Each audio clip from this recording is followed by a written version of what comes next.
européenne de janvier qui fait que nous aurons dorénavant de la farine d'insectes. Pourquoi on n'en parle pas? C'est quand même important de savoir que notre baguette va être faite avec des grillons, des mouches ou des chevilles. Et pourtant, ça on n'en parle pas. Alors les gens vont me dire, mais vous êtes des fous. Comment ça, on va manger des insectes? C'est une réalité. Ce sont des textes de l'Union européenne. Regardez le site de l'Union européenne et parlez-en. Il faut en parler. Voilà, c'est encore une fois, on montre que on impose l'ignorance. Pourquoi n'avez-vous pas parlé, cher monsieur Lagardère, de l'identité numérique? Pourquoi n'en parlez-vous pas? Pourquoi ne parlez-vous pas du fait que le FBI il a dit ce que nous disons depuis des années, que c'était peut-être d'origine humaine, le virus, et que ça sortait des laboratoires. Pourquoi n'en parlez-vous pas? Pourquoi n'en parle-t-on pas? Pourquoi prenez-vous les arguments de monsieur le maire qui disent qu'il n'y aura pas d'inflation, il n'y aura pas de Mars rouge, alors que l'on sait tous que là, les distributeurs ont négocié à plus 30 et plus 40% de prix. C'est-à-dire que les aliments que nous achèterons coûteront 30 et 40% plus cher. Pourquoi n'en parlez-vous pas?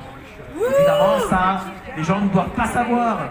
Pourquoi avez-vous dit encore que Total faisait une fleur aux gens à 1,99 € le litre?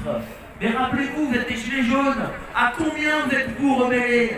À combien vous êtes-vous rebellés en 2018? À 1,46. 1,46 le litre. Les gilets jaunes se sont créés. Et aujourd'hui, quand on nous dit que ça va être 1,99, c'est comme si on nous faisait un cadeau et une fleur. Pourquoi est-ce que M.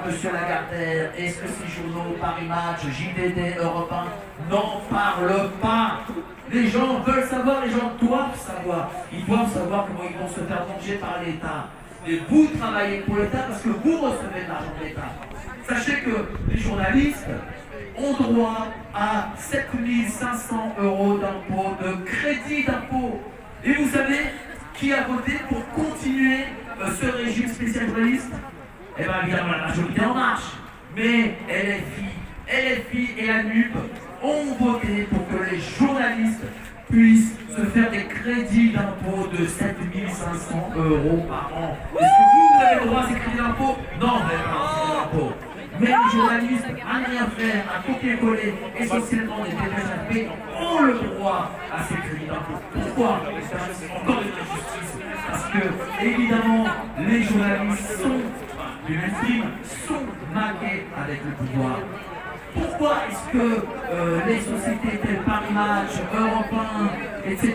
ne paient que 2,1% de TVA, alors que vous, dans vos sociétés, auprès de vos employeurs, c'est 20%. Pourquoi eux c'est 10 fois moins? Pourquoi nous c'est 20%? Alors, ce sont des questions qu'on doit avoir des réponses et on doit les traiter. Évidemment, on n'en parlera pas. Ça, c'est une évidence. Hein. Voilà. Pourquoi ne parlez-vous pas des affaires qui se passent? Par exemple, Pierre Palmade. En ce moment, c'est l'affaire Pierre Palmade. Mais pourquoi est-ce qu'on parle qu'on se passe de l'affaire Pierre Palmade? On sait tous que Pierre Palmade, c'est l'arbre qui cache la forêt. On sait tous que derrière, il y a des choses, on va dire, un peu bizarres. Pourquoi M. Pierre Palmade, qui a un grand appartement dans Paris, est-il allé dans sa maison de campagne immense seulement pour être à 30 personnes? Non, évidemment que non. Il était bien plus dans cette soirée. Pourquoi vous n'investiguez pas? Pourquoi vous ne posez pas la question de savoir où sont les téléphones portables? Qu'est-ce qu'il y a eu dans ces ordinateurs? Pourquoi est-ce qu'aujourd'hui, les journalistes ne posent aucune question? Protégeons nos enfants! Il faut protéger les enfants, vous avez raison. Et rappelez-vous, lorsque vous étiez en manifestation,